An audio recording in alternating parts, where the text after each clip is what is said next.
10 de la mañana, 7 minutos. Saludo al señor ministro de Hacienda encargado, Jairo Bautista. Señor ministro, buenos días y por supuesto desearle primero que todo un muy feliz 2025. Bienvenido.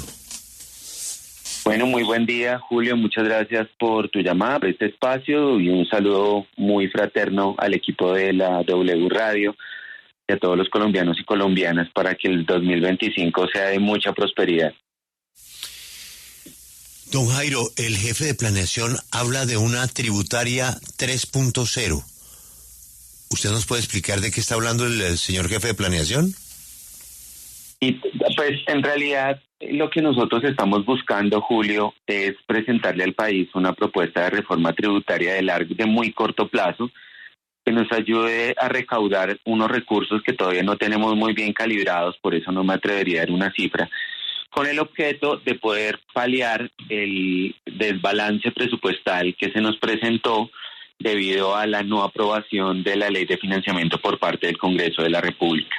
Este es un trabajo que iniciaremos desde la primera semana de enero con los equipos de la DIAN y con los equipos del Ministerio de Hacienda y que cuando tengamos una versión ya mucho más madura, le presentaremos al país. Ministro, pero ¿cuáles van a ser esos principales recortes? El director de planeación dijo que educación, salud y seguridad alimentaria estaban protegidos, pero entonces, ¿dónde se van a ver principalmente esos recortes? Bueno, inicialmente lo que hemos propuesto no es un recorte como tal, sino un aplazamiento, que es una medida que nos permite la ley, es decir, tratar de bloquear un conjunto de recursos equivalentes a los 12 billones de pesos para poder tener claridad de si podemos conseguir la financiación durante la ejecución presupuestal o irnos moviendo en distintos frentes de aplazamientos hasta que ya tengamos una decisión definitiva que debe ser más o menos hacia junio o julio del otro año y tengamos que hacer el recorte si no conseguimos esos recursos. Eso dependerá también un poco de la evolución del recaudo, de cómo armemos la estructura de la tributaria 3.0 a la que llamó el director Alexander López. Entonces, pues nos vamos a ir a un margen de maniobra, pero siempre manteniendo un bloqueo presupuestal de 12 billones que no podemos financiar, no podemos pagar porque en este momento no los tenemos financiados. Es un mecanismo que nos permite la Constitución y el Estatuto Orgánico del Presupuesto. Pero esta reforma tributaria, de aprobarse, ¿se aplicaría de manera inmediata para el año 2025 o entraría en vigencia el año siguiente, 2026? No, las propuestas que hagamos tienen que entrar en el 2025 y tienen que hacerse en la primera parte de la legislatura con el fin de que realmente representen ingresos para las finanzas de la nación. De lo contrario, pues a pensar en recursos para el 26 no tiene ningún impacto para nosotros en el 25. Pero exactamente, ¿qué se grabaría, ministro? Es decir, ¿sería impuesto para quiénes? ¿Quiénes tendrán? No, digamos que en este momento no podría señalar cuál es la estructura de esa propuesta de tributaria porque, digamos, apenas estamos viendo algunos borradores de ideas. Tendrían que ver seguramente con algunos temas de retención en la fuente y algunos impuestos de periodo corto, es decir, por impuestos al carbono, etcétera, etcétera, pero una propuesta como tal estructurada no la podemos dar desde ahora porque pues en realidad no la tenemos y apenas tenemos es un borrador de ideas. Ministro, pero ustedes tienen otro plan porque, como hemos dicho, es muy difícil que les pase cualquier propuesta de reforma tributaria en medio de un proceso ya de elecciones. Si no pasa esta medida de ustedes, de esta reforma tributaria, ¿de dónde van a agarrar la plata? Porque no pueden estar contando eso como la posibilidad. Sí, es una posibilidad, pero digamos, lo que vamos a terminar haciendo si no conseguimos esos recursos es plantear un recorte final definitivo del presupuesto, como le digo yo, después de junio del 2025 tendríamos que hacer el recorte presupuestal porque efectivamente no tenemos los recursos. Ministro, quiero preguntarle cuánto se espera recaudar con esta nueva reforma tributaria que se plantea y se estructura por parte del gobierno nacional. Pues inicialmente uno esperaría poder recaudar 12 billones, pero creemos que no es tan fácil hacerlo y como yo venía insistiendo, no tenemos un plan tan claro para que podamos comprometer una cifra definitiva. Si uno pudiera recaudar los 12 billones sería maravilloso, pero nosotros creemos que va a ser muy difícil y que de una manera u otra vamos a tener que hacer un recorte en el año 2025 si no conseguimos esos recursos que necesitamos. Pero, ministro, es que yo no entiendo es el cronograma, como pregunta Félix, el plan B. Usted tiene una idea o ustedes tienen una idea de una tributaria. Esa idea no depende de ustedes. Esa idea arranca en una discusión con el Congreso. Ustedes tienen la mejor voluntad y tienen un cálculo, pero venimos de una experiencia en donde pues eso no salió bien. Ojalá que le salga bien el próximo intento. Y luego entonces usted dice, pues nos tocaría comenzar a mirar ya lo del recorte. ¿Por qué lo del recorte no se está haciendo ya? ¿Por qué esperar a un escenario hipotético que tiene pronóstico reservado? Tema, el recorte, usted lo puede hacer sin el Congreso. Sin el Congreso puede hacer el recorte ya, pero uno lo que oye es que nueva embajadora de Colombia en la FAO, nuevo embajador de Colombia en donde quieran. El Ministerio de la Igualdad, la más baja ejecución en la historia del actual gobierno. Y uno no oye que ahí haya ningún recorte de nada. ¿Qué esperan? Bueno, el aplazamiento que nosotros estamos proponiendo en este momento justamente atiende muchas de esas inquietudes, particularmente porque el decreto de aplazamiento que vamos a emitir es un decreto de aplazamiento que se concentra en el funcionamiento que, afecta de manera más o menos equilibrada a todos los sectores y que busca, unos niveles muy elevados de ahorro público en temas de contratación de personal vía órdenes de prestación de servicios, optimizar aquellos recursos que se han depositado en fondos y en fiducias para que efectivamente se opere el 2025 con esos recursos y entonces estas entidades que están allí puedan, de alguna manera vivir con un poco menos de presupuesto. No ha sido un trabajo fácil, no ha sido una tarea sencilla y no lo ha sido en la medida en que nosotros tenemos un orden enorme de inflexibilidades presupuestales que debemos también tener una decisión para ellas.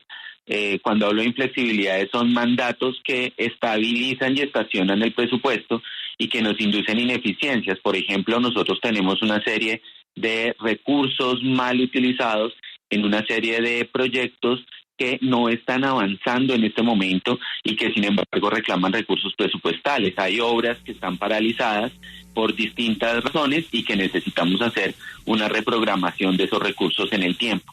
O sea, las estrategias aquí son varias, Julio, en la medida en que en una situación como esta nos tenemos que dar el máximo margen de maniobra para poder determinar si podemos conseguir la financiación adicional y si no, ir a un recorte que va a tener fundamentalmente un castigo sobre los gastos de funcionamiento. En este sentido, la adquisición de bienes y servicios, la reducción de una serie de transferencias que no tienen, mucho impacto en el mejoramiento de la calidad de vida de los ciudadanos y ciudadanas, son el primer objetivo de ese aplazamiento y que finalmente será el corazón esencial del recorte presupuestal. Sí. Y se tiene que hacer.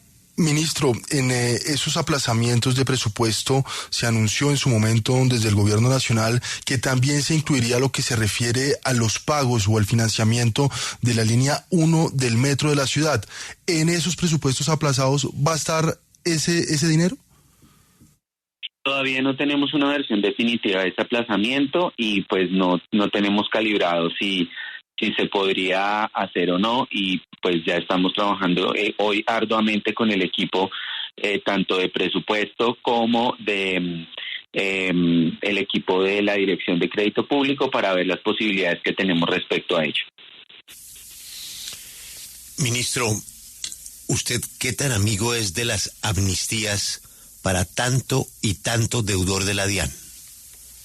Ay, Julio, yo realmente creo que las amnistías son una especie de práctica de relajar la responsabilidad tributaria. Yo creo que este país ha vivido de amnistía en amnistía, la han llamado de muchas maneras y creo que todo el mundo incumple con su obligación tributaria, esperando siempre que en una próxima reforma, que aquí hacemos reformas, lamentablemente, Julio, tengo que reconocerlo, hacemos demasiadas reformas tributarias en el tiempo, siempre haya una amnistía tributaria que le rebaje los intereses.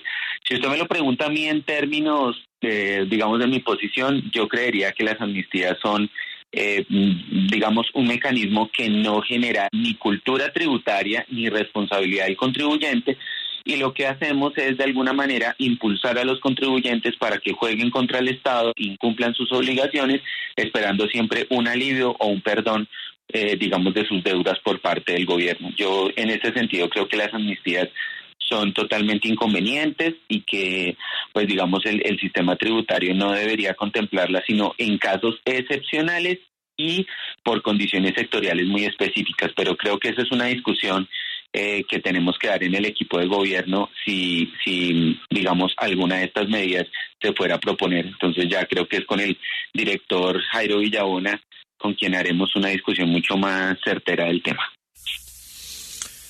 Ministro, ha sido usted muy amable. En cualquier escenario que elijan, ojalá que puedan tratar de cuadrar las finanzas del país que están tan heridas. Sí, Julio, sobre todo dar un parte de confianza, de manejo. Estamos haciendo todo lo posible por tener un manejo muy austero de las finanzas públicas, más allá, digamos, de los casos puntuales. Yo quiero decirle, Julio, que para la programación presupuestal del año 2025, el presupuesto general de la Nación tiene una reducción, el que presentamos al Congreso, una reducción real de gastos de funcionamiento en frentes que no representaban mayor valor.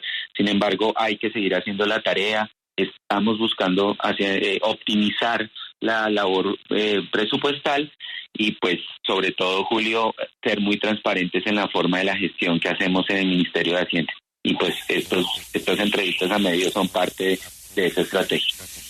Y ojalá, señor ministro, que haya una conexión con el Congreso y entienda que ustedes no son políticos, son unos técnicos.